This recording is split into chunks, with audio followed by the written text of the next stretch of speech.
Judah, my trust is in you. Ancient of days, my trust is in you. Frères et sœurs de l'émission, la manne du ciel. La manne jaillit toujours abondamment du ciel et nous donne la lumière de notre Seigneur de gloire, Jésus-Christ de Nazareth. Et Jésus-Christ de Nazareth, c'est lui Abba Père. C'est lui. Il n'y a personne d'autre que lui. Et il nous donne la révélation de son secret. Dieu a un secret, un seul. C'est le secret de Dieu.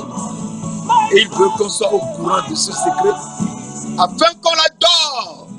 Lui, le seul vrai Dieu. Cette émission est présentée par le serviteur Jules Komla Sossou de l'église missionnaire Philadelphie de Christ à Lomé, au Togo. Et nous sommes tellement contents de partager ces instants de bonheur avec toi, mon frère, ma soeur, pour que tu sois complètement imprégné de la parole de Dieu. Que tu vives de la parole de Dieu. Que ton âme soit vivante dans la parole de Dieu. Et que tu saches que Dieu t'a élu avant la fondation du monde pour que tu sois saint et juste. Mes frères, mes sœurs, cette émission que nous suivons, eh bien, ça nous permet de nous situer exactement pour savoir comment suivre le Seigneur Jésus-Christ de Nazareth. Mes frères, mes sœurs, nous avions vu le Père éternel. Et le Père éternel, c'est qui? La parole de Dieu nous dit dans Ésaïe 9, verset 5, un enfant nous est né, un fils nous est donné, et la domination reposera sur son épaule. On l'appellera admirable, conseiller, Dieu puissant, grand D, Père éternel, grand P, prince de la paix, grand P. Donc, le Père éternel est un enfant qui est né. C'est ça la complexité de la parole de Dieu. Le Père éternel est un enfant qui est né. Et je t'avais dit, cet enfant qui est né, qui est Jésus, la Bible nous avait dit dans Ésaïe 7, verset 14, la jeune fille vierge enfantera un fils et on lui donnera le nom d'Emmanuel. Il mangera de la crème et du miel. La crème, c'est le lait et le miel. Et cet enfant est né à Bethléem. Bethléem, qui est de Juda, qui est le pays de David.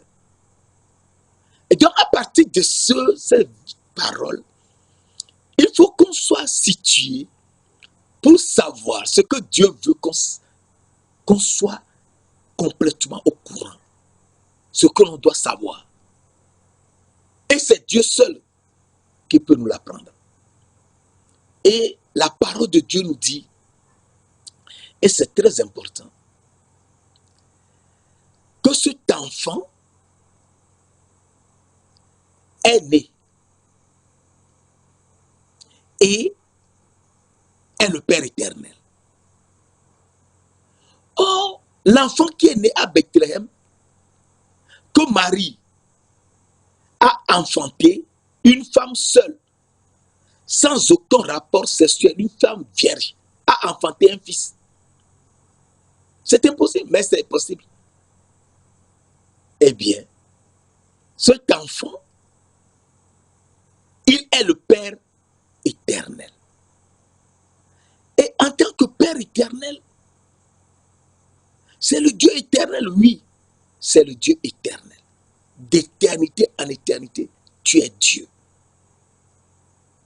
L'Éternel est Dieu d'éternité en éternité. Psaume 90, verset 2. Et donc, s'il est de toute éternité Dieu, cela veut donc dire que de tout temps, c'est lui, oui, c'est lui. Et lui qui est Dieu de tout temps, eh bien, il veut qu'on sache quelque chose de très important.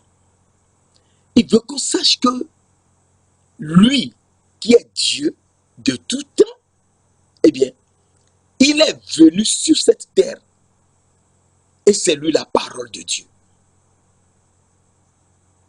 Dieu, le Père éternel, qui est né sur cette terre, est la parole de Dieu.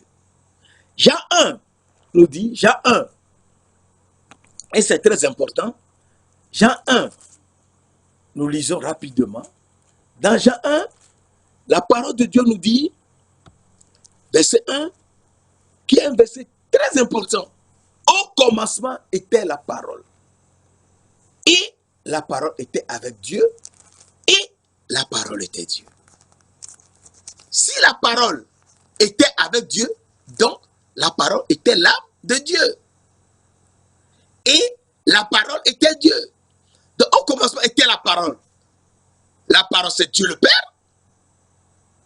La parole était avec Dieu le Père. C'est l'âme de Dieu le Père. Et la parole était Dieu. Ça veut dire que c'est Dieu l'Esprit. Donc le Père, le Fils et l'Esprit, c'est au commencement. Avant toute chose. Elle était au commencement avec Dieu. Toutes choses ont été faites par elle. Et rien de ce qui a été fait n'a été fait sans elle. Donc c'est la parole qui a tout fait. Les trois cieux qui sont au-dessus de nos têtes, la terre sur laquelle nous sommes, nous les hommes, les oiseaux, tous les animaux, les verdures, tout. Tout a été fait par la parole. Et sans elle, rien de ce qui a été fait n'a été fait. Verset 4, Jean 1, verset 4. À la parole était la vie. Et la vie était la lumière des hommes. Donc, c'est dans la parole qu'il y a la vie. Donc, si la parole de Dieu, en laquelle il y a la vie, n'est pas en toi, dans ton âme, tu ne peux pas avoir la vie de l'âme. Et ensuite, que cette parole soit également dans ton corps, afin que ton corps ait la vie de Dieu. Cela veut dire quoi? Cela veut dire tout simplement que la parole est vie, c'est-à-dire le pain de vie pour notre âme, et est l'eau de vie pour notre corps. Et donc, si nous ne mangeons pas la parole qui est le pain de vie pour notre âme, et si nous ne buvons pas l'eau de vie qui est le sang de Jésus pour notre corps, eh bien, nous ne pouvons jamais avoir la lumière. Et Jean 1, verset 14 nous dit, et la parole a été faite chair. Donc la parole de Dieu, la parole, qui est l'âme de Dieu, qui est Dieu le Père, qui est Dieu l'Esprit, a été faite chair. Jean 1, verset 14. Et la parole a été faite chair. Et elle a vécu parmi nous. Pleine de grâce et de vérité. Et nous avons contemplé sa gloire. Une gloire comme la gloire du Fils unique venu du Père.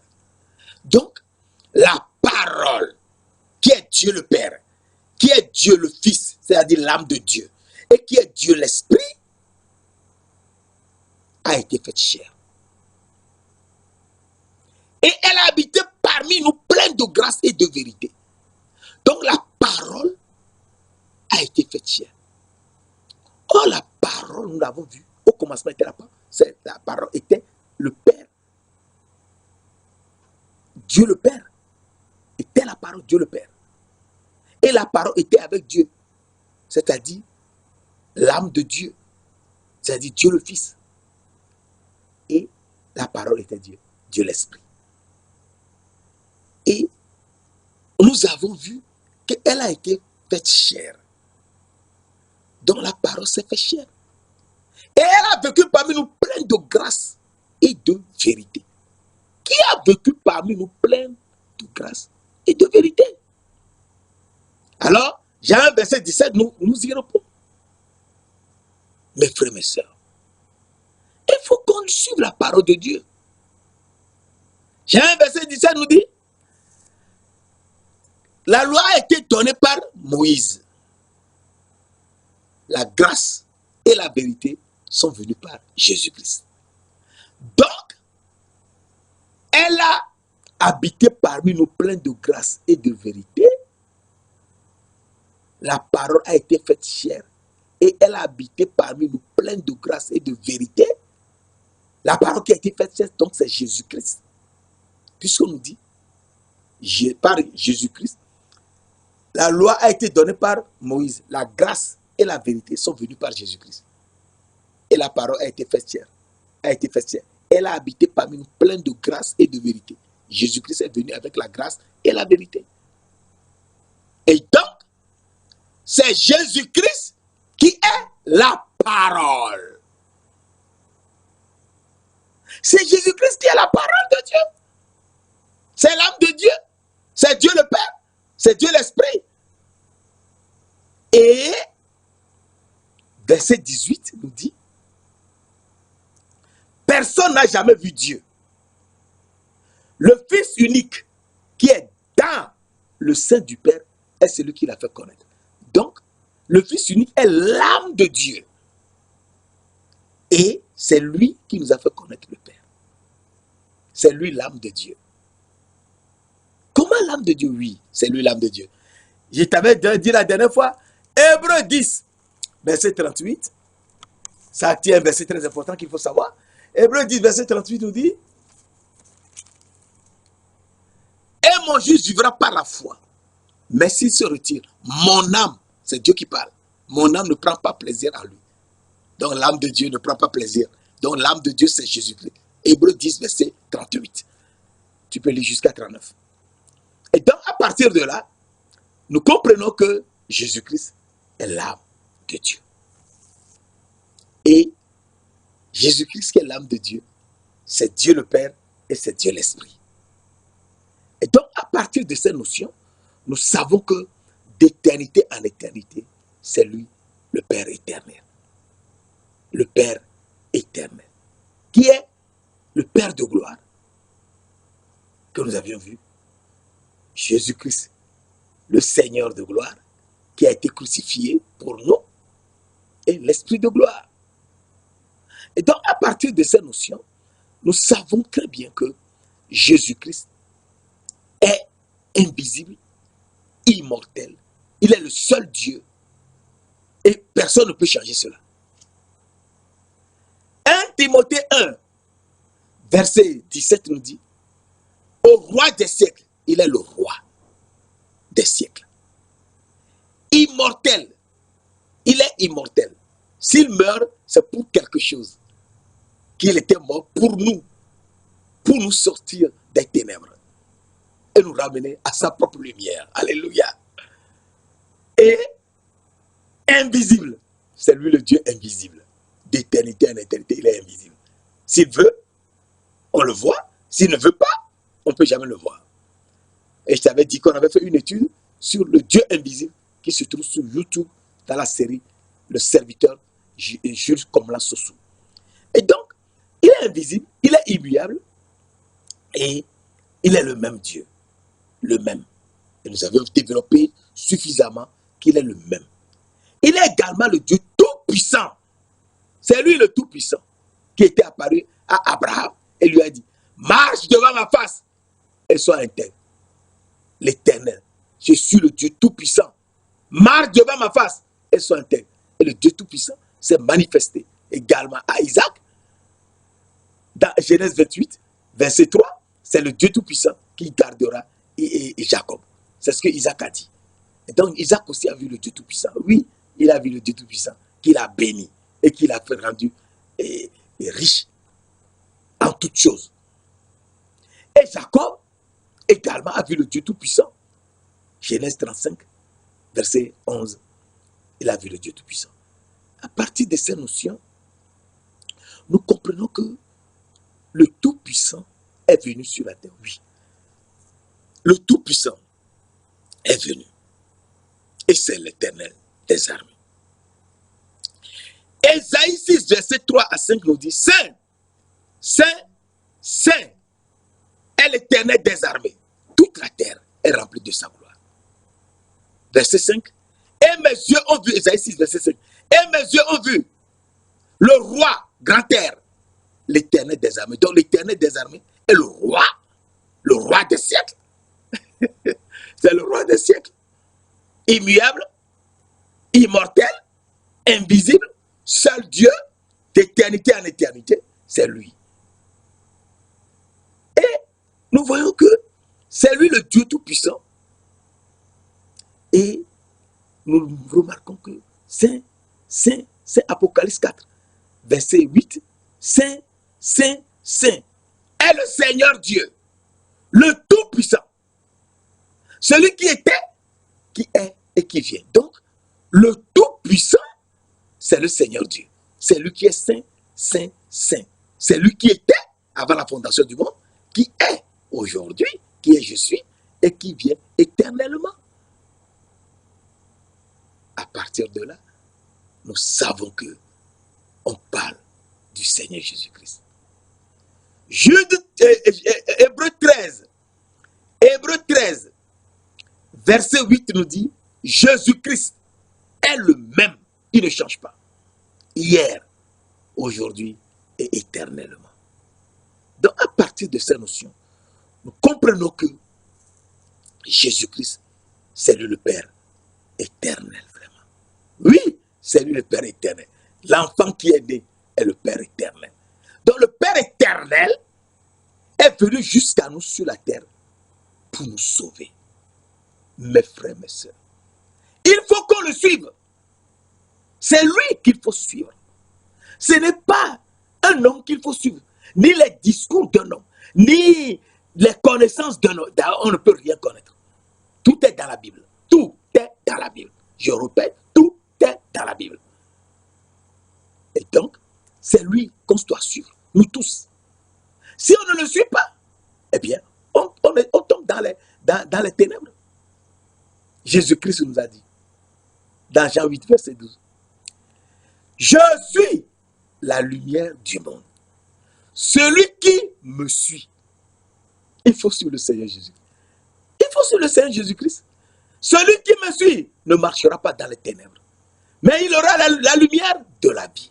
Et donc, c'est en le suivant qu'on a la lumière de la vie. Et on n'est pas dans les ténèbres. Mes frères, mes sœurs, à partir de là, on sait qu'il est le Tout-Puissant. Et nous avions vu que c'est le Père des Lumières. C'est le Père éternel. C'est le Père de gloire. C'est le Père saint. C'est le Père juste. C'est le Père des Lumières. C'est le même Père, le même éternel qui ne change pas. C'est Jésus-Christ. Il est le même. C'est très important. Il est le même. Il ne change pas. Toute grâce excellente. Jacques 1, verset 17. Toute grâce excellente et tout don parfait descend d'en haut du Père des Lumières, chez lequel il n'y a ni changement, ni ombre de variation. Et le Père des Lumières, c'est l'Éternel. L'Éternel. Je suis l'Éternel. Malachie 3, verset 6. Je suis l'Éternel. Je ne change pas. C'est lui. Il ne change pas. Et donc, à partir de là, nous comprenons très bien que c'est lui l'Éternel. Et il ne change pas. Jamais. Il est le même. Il ne change pas. Donc, nous comprenons très bien que Jésus-Christ est Dieu de près et de loin. Il est le Dieu de près, c'est lui le Dieu de loin. Jérémie 23, 23. Jérémie 23, 23. Et c'est tellement important. Jérémie 23, 23. Nous lisons un verset qui me fait beaucoup plaisir. que j'aimerais partager encore ce matin avec toi. Jérémie 23, 23, qui nous dit, ne suis-je un Dieu que de près? Ne suis-je qu'un Dieu, un Dieu que de près? Dit l'Éternel. Ne suis-je pas aussi un Dieu de loin? Ne suis-je un Dieu que de près? Dit l'Éternel. Ne suis-je pas aussi un Dieu de loin? Oui, c'est lui le Dieu de près, c'est lui le Dieu de loin. Il est près et il est loin. Il est près de nous, mais également loin de nous. Alors à partir de là, c'est lui qui est je suis. Je suis. Et je suis, il s'est manifesté à Moïse en tant qu'ange de l'Éternel, en tant que l'Éternel et en tant que Dieu. Et donc, à partir de ces notions, on comprend que ces trois aspects de Dieu, Dieu les a tout le temps manifestés à travers toute l'Écriture. L'ange de l'Éternel s'est manifesté à Moïse dans un buisson en feu. Et l'Éternel apparaît à Moïse. Et Dieu lui dit. Donc l'ange de l'Éternel, c'est l'Éternel. Et c'est Dieu. Et Dieu donne son nom à Moïse. Exode 3, verset 14 et 15. Dieu dit, je suis celui qui suis. C'est ainsi que tu parleras aux enfants d'Israël. Celui qui s'appelle je suis m'a envoyé vers vous. C'est mon nom pour l'éternité. C'est mon nom de génération en génération. Je suis le Dieu d'Abraham, le Dieu d'Isaac et le Dieu de Jacob. À partir de là, on comprend que je suis, qui est l'ange de l'Éternel, qui est l'Éternel et qui est Dieu, est. Je suis. Il est, je suis. Et c'est son nom pour l'éternité, de génération en génération. Donc, c'est son nom éternel. Donc, c'est son nom d'éternité en éternité. Psaume 90, verset 2. Je suis d'éternité en éternité, je suis Dieu. D'éternité en éternité. Et donc, à partir de là, nous voyons que l'ange de l'Éternel, qui est l'Éternel, qui est Dieu, eh bien, il est venu sur la terre. Il a été manifesté en chair. Il a été manifesté en chair. Et la parole a été faite chair. Et elle a vécu parmi nous, pleine de grâce et de vérité. Il y a un verset 14 et verset 17, où Jésus-Christ est venu avec la grâce et la vérité. Donc c'est Jésus-Christ dont on parle. Oui, c'est Jésus-Christ. Et il est venu sur la terre. Il a montré qu'il est vraiment je suis. Alors, nous lisons dans Jean 8. Jean 8, un verset tellement important. Jean 8, verset 56 à 58. Jean 8, verset 56 à 58. Abraham, votre père, a tressailli de joie de ce qu'il verrait mon jour. Il a vu et s'est réjoui. Les Juifs lui disent, tu n'as pas encore 50 ans et tu as vu Abraham. Verset 58. Jean 8, verset 58. Jésus leur dit, en vérité, je vous le dis, avant que Abraham fût, je suis. Je suis est venu. C'est lui, je suis. Oui, c'est lui, je suis. Et je suis est venu pour nous sortir des problèmes de la terre. Mes frères, mes sœurs, il faut qu'on se rende à l'évidence. Que je suis, c'est Jésus. Et il est venu nous sortir des problèmes. Et à Gethsemane, lorsque Judas Iscariote a fait venir la cohorte de huissiers pour le saisir, il a dit quelque chose de très important. Jean 18, verset 4 à 6. Jésus, sachant tout ce qui devait lui arriver, s'avança et leur dit, qui cherchez-vous? Verset 5, ils lui répondirent, Jésus de Nazareth. Jésus leur dit, c'est, dans plusieurs paroles, dans plusieurs Bibles, on a dit c'est moi. Mais non, ce n'est pas c'est moi.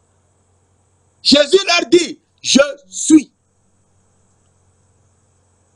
On a traduit dans beaucoup de Bibles, c'est moi. Non. Il n'a pas dit c'est moi. Il a dit, je suis. Lorsque Jésus a dit, je suis, eh bien, ils reculèrent tous et tombèrent par terre. Judas Iscariote, tous les huissiers, tous sont tombés par terre. Parce que Jésus a prononcé son nom, je suis. C'est son nom. Pour l'éternité, de génération en génération. C'est lui, je suis. Et je suis est très important. Ça fait même tomber tous les ennemis. Alors, on comprend que Jésus-Christ, c'est lui, notre Père céleste. Oui, c'est lui, notre Père céleste. Puisqu'il est le Père éternel. C'est notre Père céleste. Matthieu 6, verset 9 nous dit, notre Père qui est aux cieux. C'est notre Père qui est aux cieux. Que ton nom soit sanctifié. C'est notre Père qui est dans les cieux. Il est tout le temps saint. Il est saint. Il est saint. Et donc, à partir de là, nous comprenons que si c'est lui le Père qui est dans les cieux, eh bien, il nous dit de ne pas appeler sur cette terre les autres comme étant notre Père. À part ton Père qui t'a mis au monde, à qui tu peux faire plaisir parce que tu es enfant, pour l'appeler Père. Mais plus tard, il n'est plus ton Père. Plus tard, vous tous, vous avez un seul Père, y compris lui-même. Vous avez tous un seul Père. Et vous êtes tous frères. Eh bien, il nous dit, n'appelez personne sur la terre votre Père. Car un seul est votre Père, c'est celui qui est dans les cieux. Matthieu 23, verset 9. Matthieu 23, verset 9, c'est très important de le savoir. Et donc, s'il est notre Père, eh bien, il nous dit, et c'est très important, dans Luc 11, nous lisons un verset très important dans Luc 11.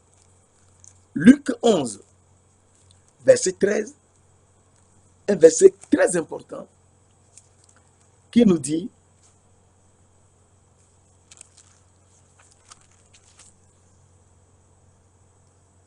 si donc méchant comme vous l'êtes, vous savez donner de bonnes choses à vos enfants, à combien plus forte raison le Père céleste vous donnera-t-il le Saint-Esprit à ceux qui le lui demandent. Donc, à un instant donné, dans notre vie sur cette terre, il faut commencer à demander au Père céleste le Saint-Esprit. Car c'est le Saint-Esprit qui nous conduit par le petit sentier à droite où il nous rencontre, nous couvre par derrière et par devant et nous ouvre une nouvelle porte à droite et nous passons. Cette porte, c'est qui la porte? Jésus-Christ nous dit dans Jean 10, verset 7, je suis la porte des brebis. Verset 9, je suis la porte. Celui qui entre par moi sera sauvé. Donc, il faut trouver cette porte. Et donc, c'est lui-même la porte qui s'ouvre Et nous entrons par cette porte. Et il marche devant nous.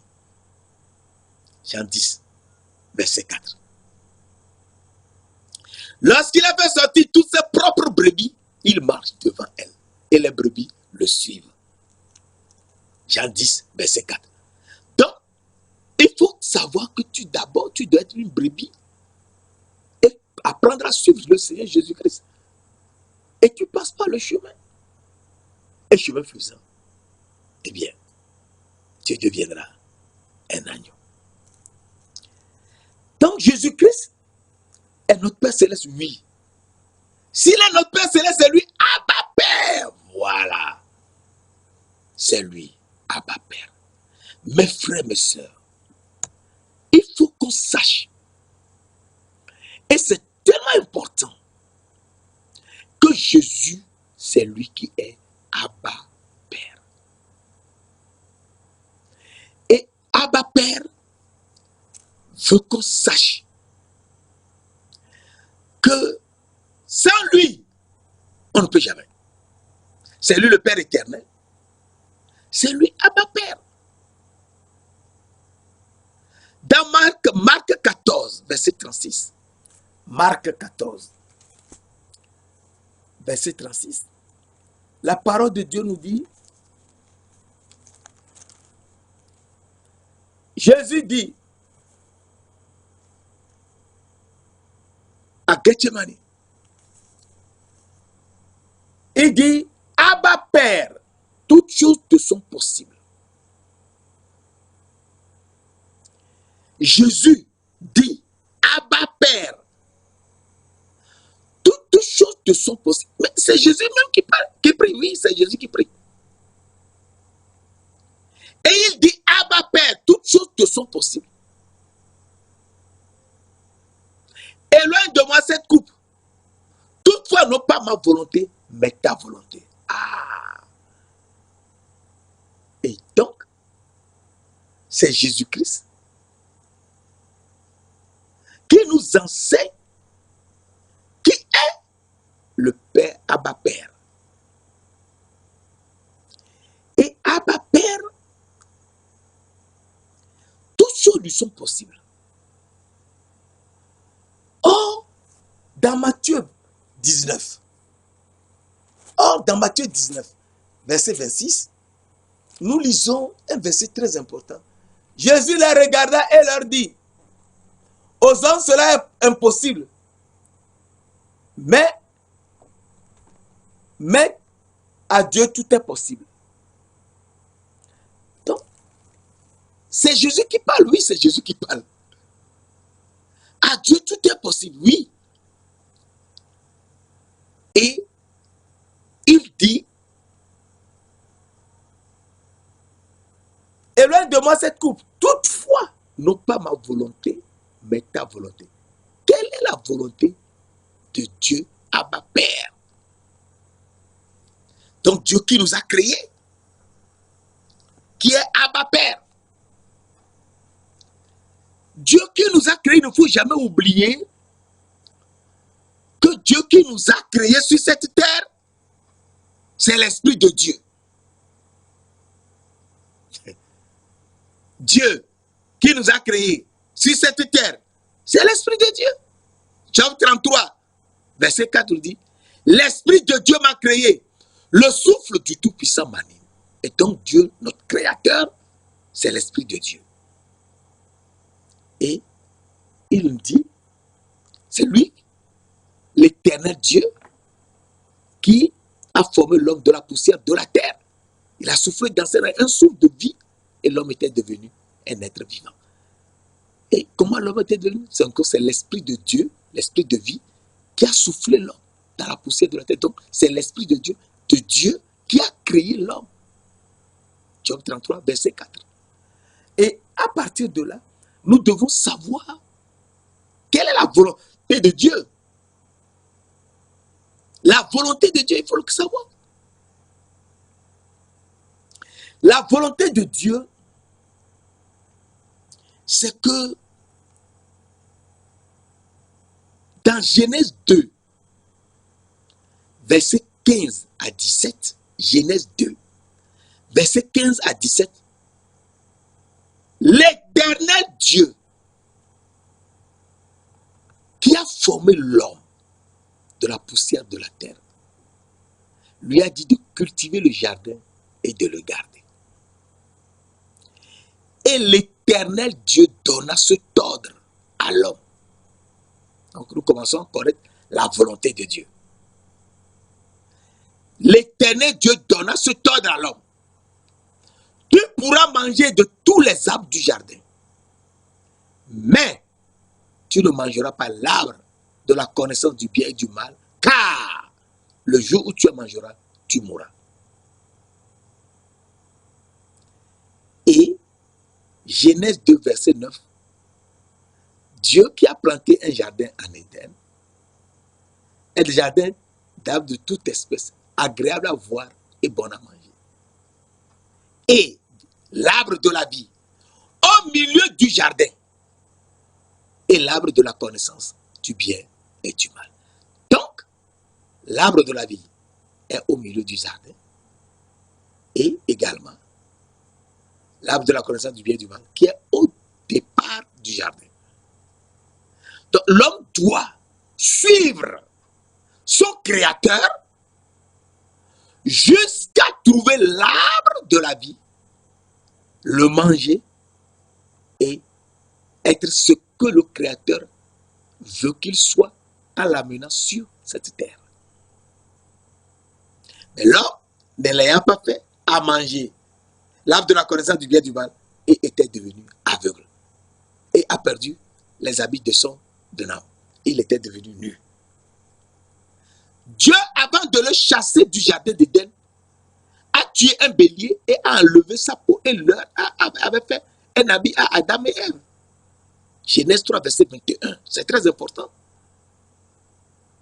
Et donc, l'homme, quelque part, n'est plus l'homme dans la chair, n'est plus tellement lui-même comme il était dans l'âme. Il était devenu comme un animal, comme un bélier. Et c'est ça. Il était devenu comme un bélier.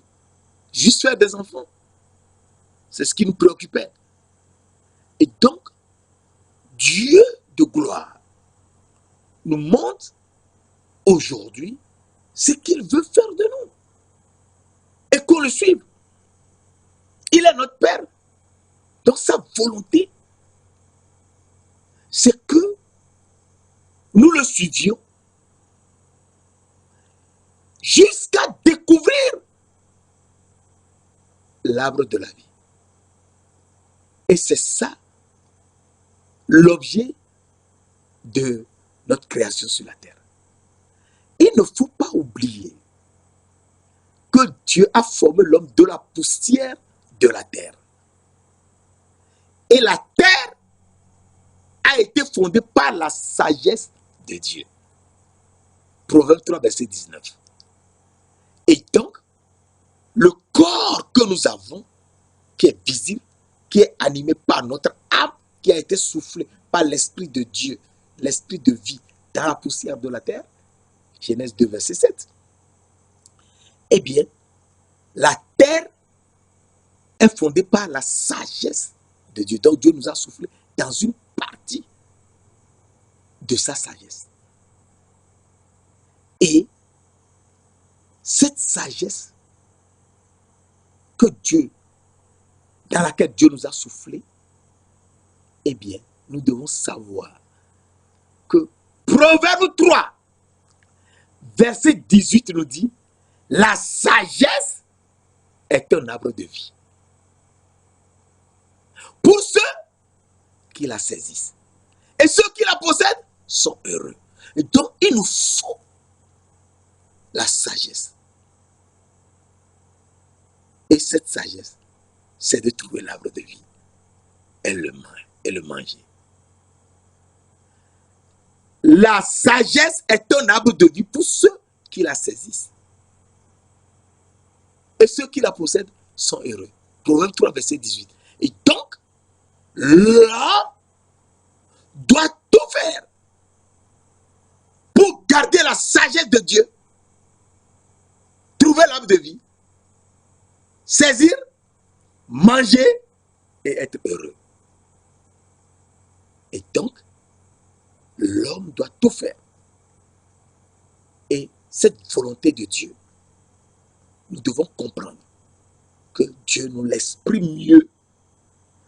Dans Exode 20, verset 3, pour qu'on comprenne quelle est sa volonté, dans Exode 20, verset 3, Dieu nous dit, tu n'auras pas d'autre Dieu devant ma face.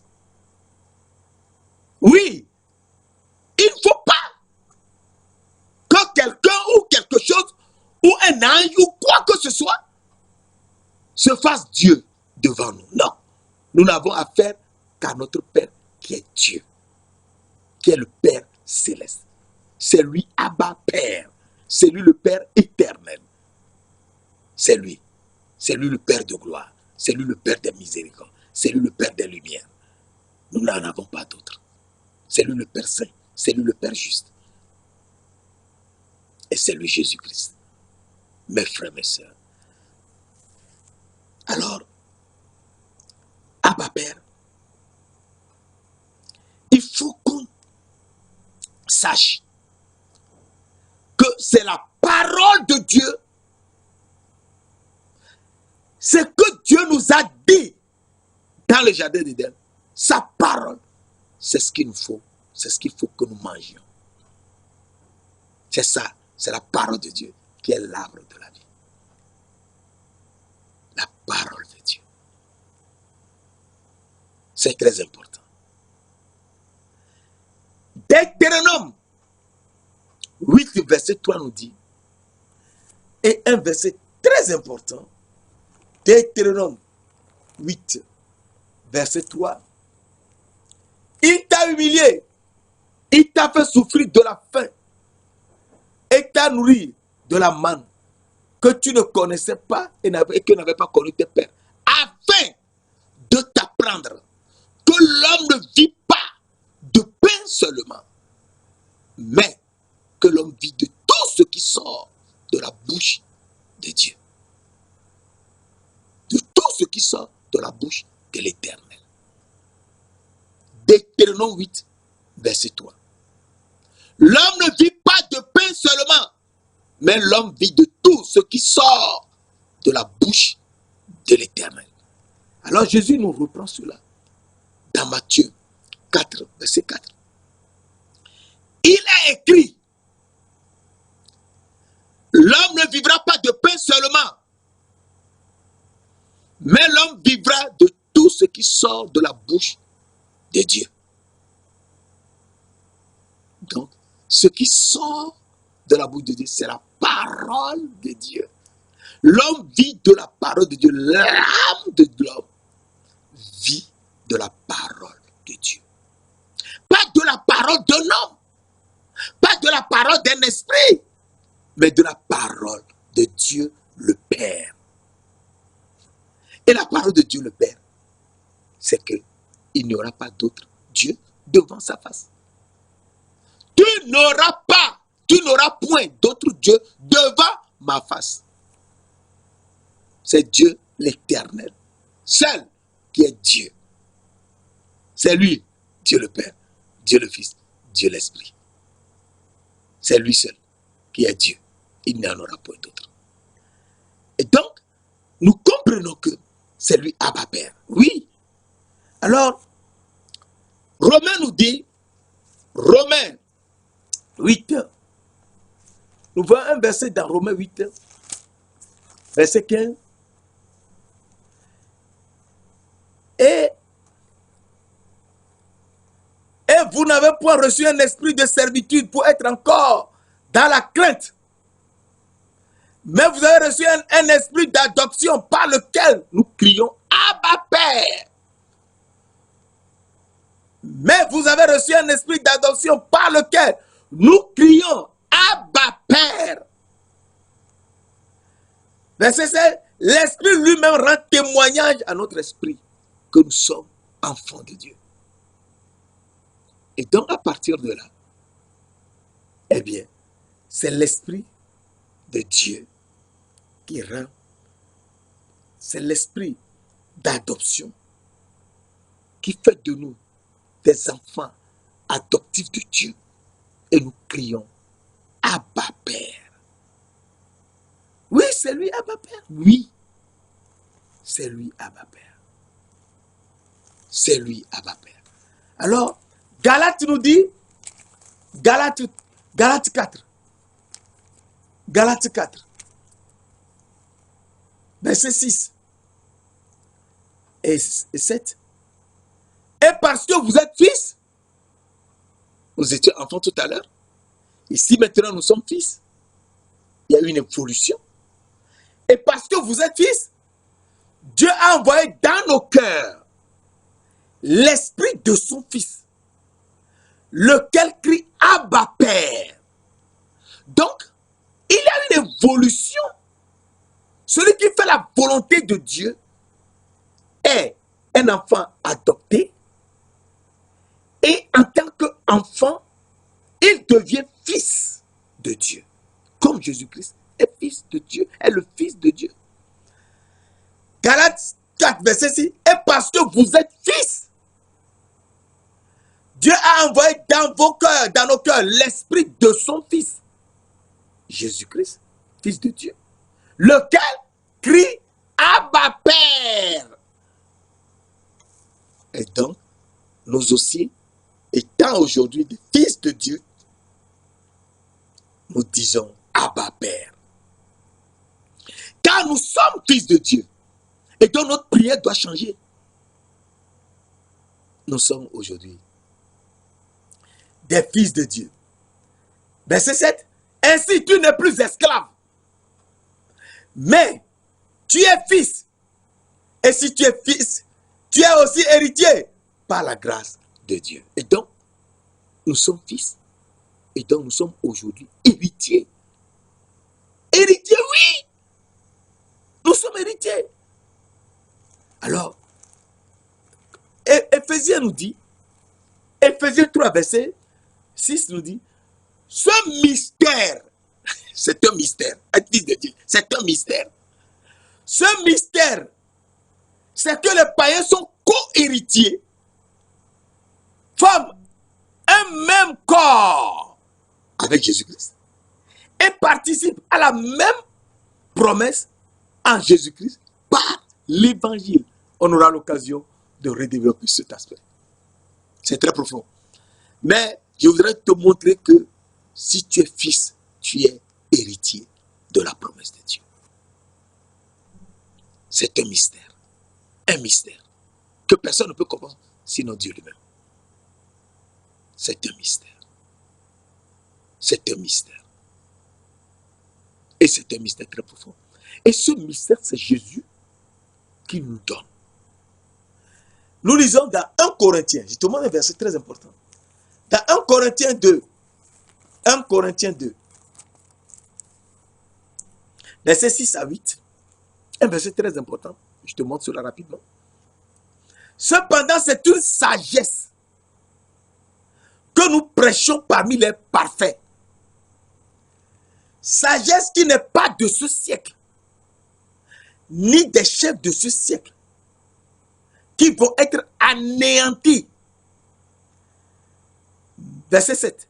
Nous prêchons la sagesse de Dieu, mystérieuse et cachée. Cette sagesse est mystérieuse et cachée.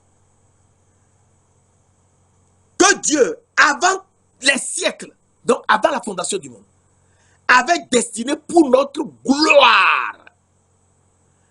Verset 8. Sagesse qu'aucun des chefs de ce siècle n'a connue.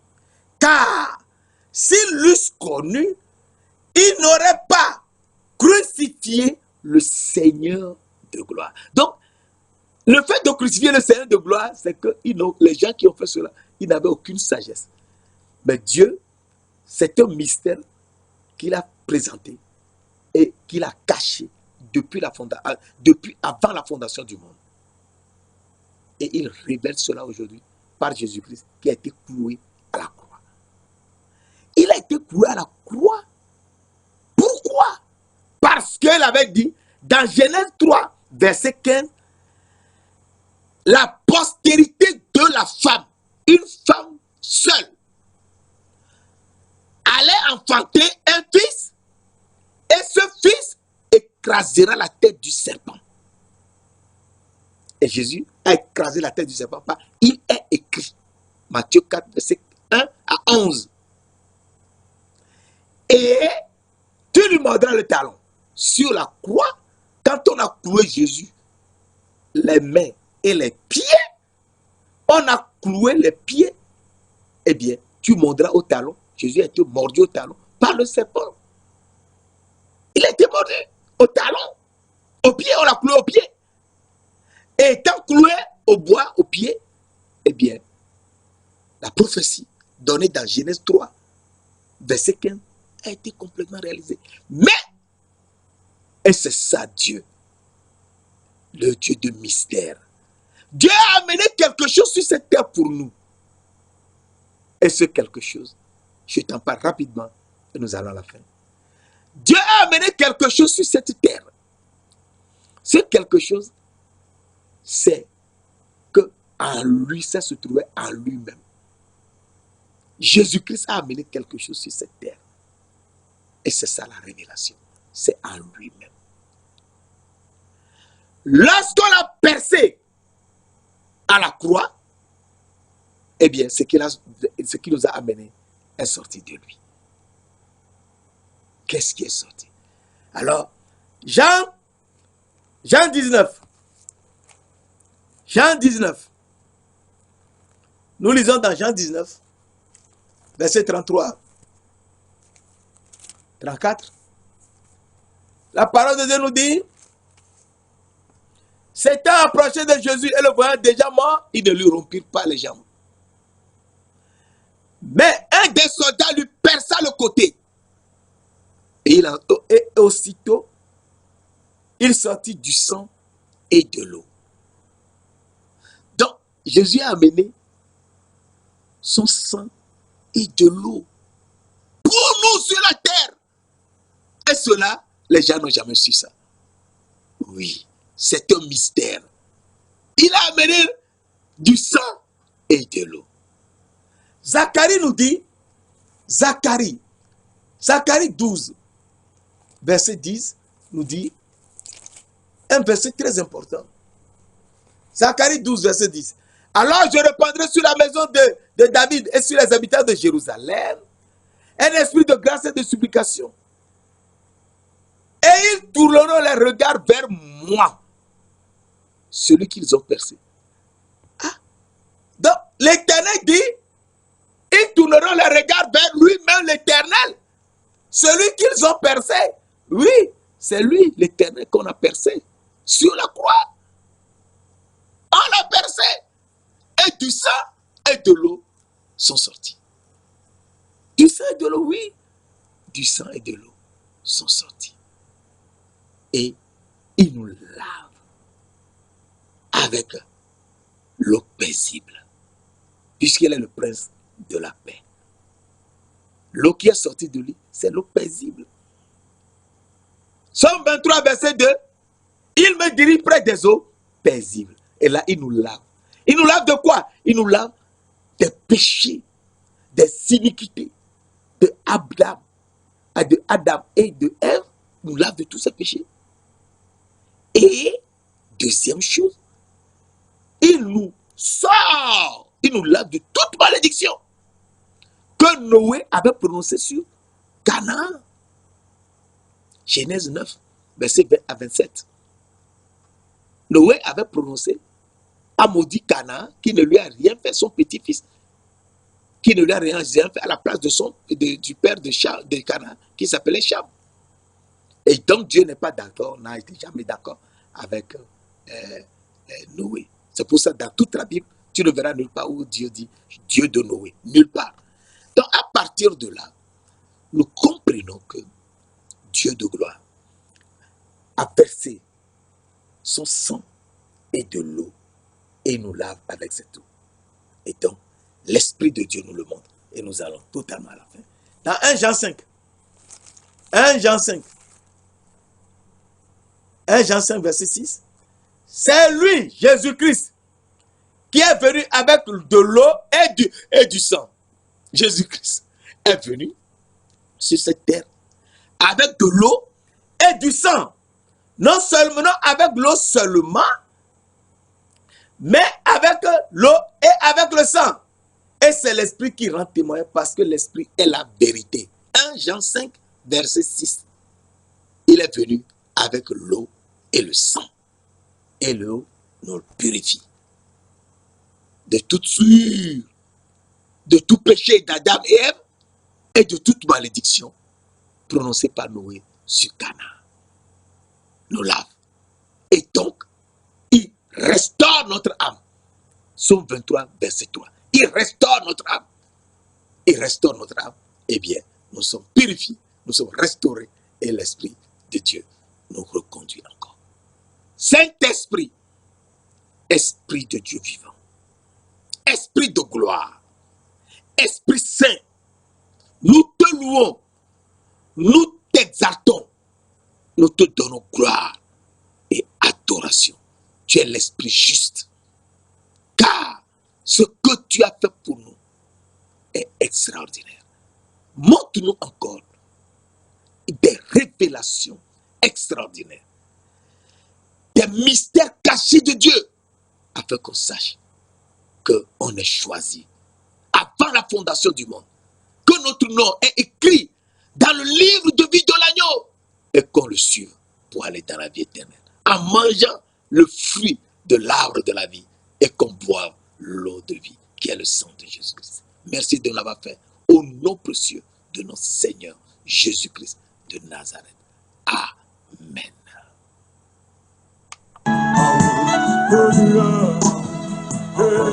Master of the universe, my trust is in you.